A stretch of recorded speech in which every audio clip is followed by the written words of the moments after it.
Welcome back to Open Window Politics. Today we're going to be doing a U.S. Senate election prediction. We'll be going through each of these key states that have yet to be characterized, giving an electoral prediction for each of them. So we'll start out with we've already characterized the safe states for both the Republicans and the Democrats.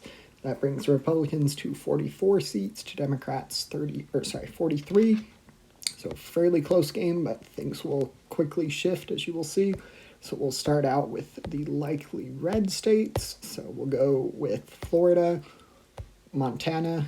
I think both of those will most likely end up in the likely red column.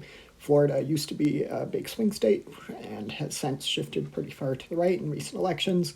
Democrats are hopeful that the course will change. It'll be interesting to see what happens. There was the House election, the state House election in Florida for the seat that Trump actually resides in Mar-a-Lago, and that district actually ended up going blue, so Democrats are optimistic they can win the state. At the moment, I don't think it's the most likely possibility, so that is going to be the state of Florida. And then Montana, generally that state is in the safe category, so putting in the likely, primarily just because the incumbent senator is retiring, so the Republicans will not have the incumbent advantage. That is crucial. So that is going to be the main likely states. We'll now go to the likely blue. We're going to go with Minnesota in the likely blue column. The state has had a very consistent history of voting for Democrats, so not too unusual that they would do so again. And then we'll get to the lean red states now. There are going to be quite a few of those. So we will start out with the state of Nebraska.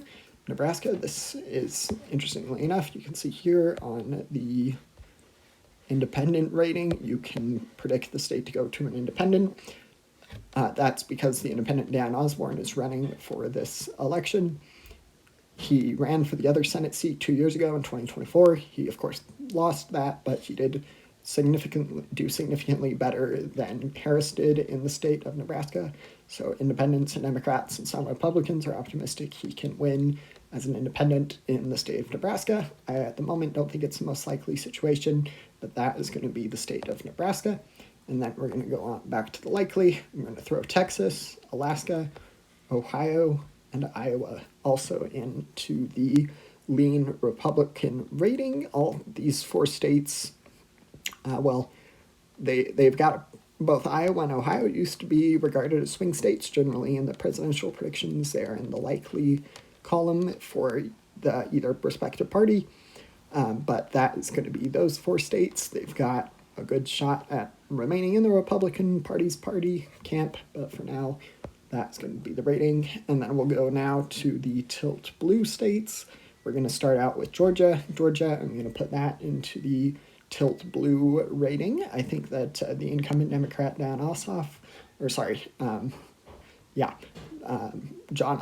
will do well as the incumbent in this race. He did pretty well in his original election bid, and I think that with the national environment favoring Democrats pretty significantly, that it will result in a Democratic victory there.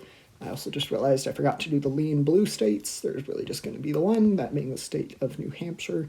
So that's one more for the Democrats, bringing them to 45 plus the 46 from Georgia, John Ossoff. And then we're going to get to North Carolina. The state, going to put that into the tilt blue margin.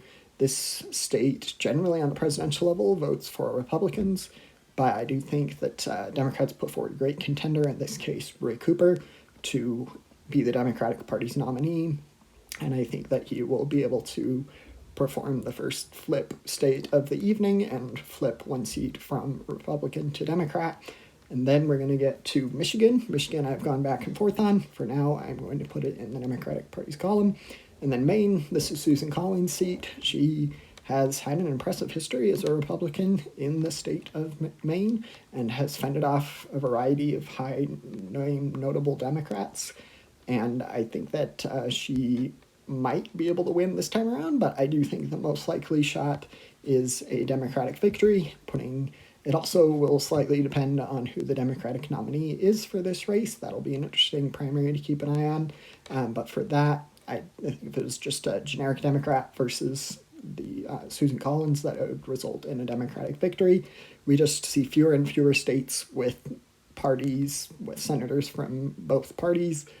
We can do a little map here. So with the election prediction I just did, it would result in, it used to be Maine, Wisconsin, and Pennsylvania were the three states with divided senators on the political spectrum. And then, of course, Maine went to the Democrats, so now it's just Wisconsin, Pennsylvania. And then Roy Cooper, I predicted to flip the seat there in North Carolina, resulting in a Democratic victory, and Wisconsin, Pennsylvania, and North Carolina being the three states with a split delegation. So this will go back to the final prediction. This is going to be 51-49. Don't forget to like and subscribe.